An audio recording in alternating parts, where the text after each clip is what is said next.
Hi there, I'm Ira Weinstein with Recon Research.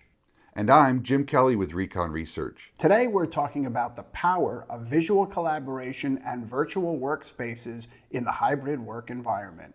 Let's dig in.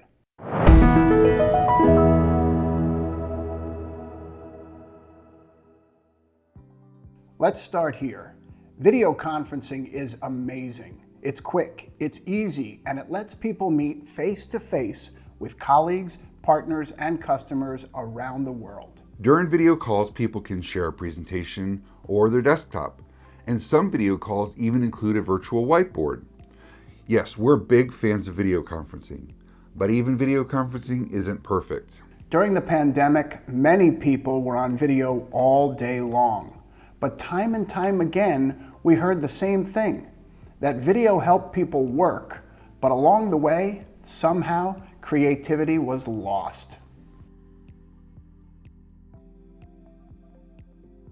Video conferencing let people do their jobs remotely during the pandemic, and many people will continue to work from home, at least part-time, moving forward.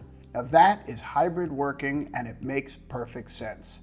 But some things require more than a face-to-face chat and basic content sharing. For example, reviewing and visualizing multiple pieces of content or data, solving complex problems, creating and developing new ideas. Basically, we're talking about tasks that are beyond one person's area of responsibility, expertise, knowledge, and perspective. Such efforts require the intelligence and creativity of the village, not a single person. So why doesn't video conferencing cut it for these critical tasks?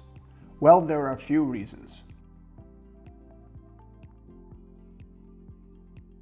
Most video platforms support sharing a single content stream at a time. You can share a PowerPoint presentation, a spreadsheet, or a web page. And maybe you can even share a video clip. But you can't share multiple content streams at a time. So during that executive strategy meeting, you can see last quarter sales numbers, or you can see the live sales dashboard, but you can't see both at the same time. It's really hard to make informed decisions that way. During a typical video call, only one person can share content at a time. Now that's fine for presentations or when the boss wants to keep you in the loop. But that doesn't work when others want or need to contribute. In these meetings, if someone else has content to share, they need to interrupt the presenter, take control of the session, and start sharing their content. But when that happens, the first person's content completely disappears. So you can't compare, contrast, and cross-reference information from multiple people. And worst of all, this feels disruptive. Also, the need to hand off control between people takes time. Again, this absolutely isn't a dig at video conferencing. It is what it is. Most video platforms let one user share a single screen of content at a time. We've all been there. Next slide, next slide, next slide. But content is bigger and broader than a single slide or page of information. A 25-slide presentation may contain 10 slides of critical information, but during a video call, we only see one slide at a time. It's almost like we're looking at this critical information through a periscope, and that periscope is controlled by somebody else, the presenter. First, this means participants can't see what's on the prior slides. They have to try to remember what they saw. The burden stifles creativity. Second, this means that everyone sees the same content at all times. Now, you may care about slide 5, but you're stuck on slide 12 with the rest of us. Third, because everyone's riding on the same bus, you can't take the extra 30 seconds you need to absorb and analyze the material. We love PowerPoint, and we use it all the time. But PowerPoint isn't the right tool for presenting and analyzing complex data or for reviewing visual content. But that's just what happens during many video calls. People take their information and jam it into PowerPoint format. First, it takes time to bring the content into PowerPoint. Such time would be better spent analyzing the situation and hopefully solving problems. Second, only a small portion of the data makes its way into the PowerPoint deck, so information and context are lost. Third, when images and other visual content are added to PowerPoint, the content is shrunk down and compressed. This loss of visual detail means the participants can't see the imagery as it was meant to be seen. The combination of wasted time and the loss of data and detail is what we call the PowerPoint tax. Again, it's not PowerPoint's fault. It's the result of using PowerPoint for the wrong things. When someone shares content during a video call, they know what they're sending to others. And usually, they can see the participants' faces in small video windows on screen. But the presenter doesn't know which part of the content interests each person, and they don't know if the people have related content to share. In other words, the presenter really has no idea what the other people in the meeting are thinking. The presenter is stage blind. Inspiration doesn't follow a meeting schedule, and creativity doesn't end at the top of the hour. The reality is that some problems take more time to solve, and some strategies are defined during many meetings, not just one. Unfortunately, when a video meeting ends, the shared content also disappears. Even if you remembered to record the meeting, the recording provides just a screenshot of any shared content. What does this mean?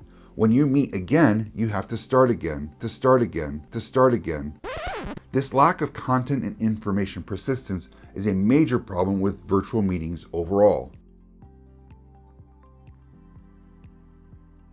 The sponsor of this study, Bluescape, offers a visual collaboration solution that addresses the limits of content sharing during video conferencing. Bluescape is a cloud service, so there's no hardware or software to install or configure, and people can contribute from the home office, from your desk, or from a meeting room, using any device with an internet connection and a browser. In the Bluescape world, location simply doesn't matter.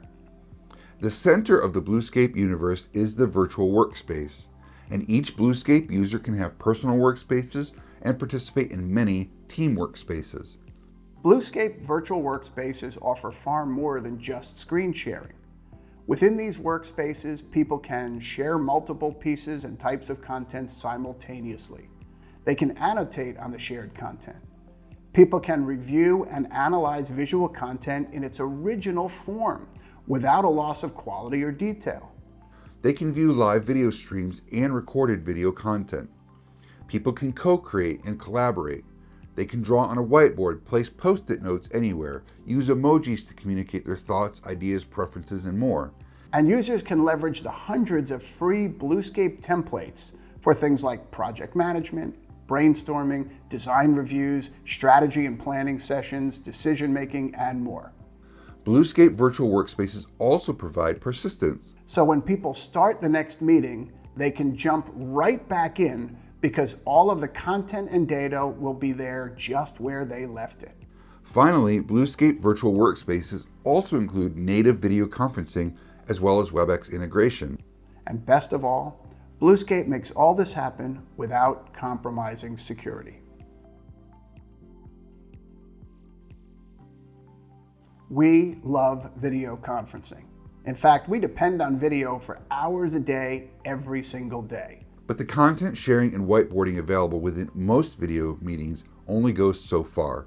The sponsor of this video, Bluescape, offers a visual collaboration service that helps geographically dispersed people work together more quickly and more easily.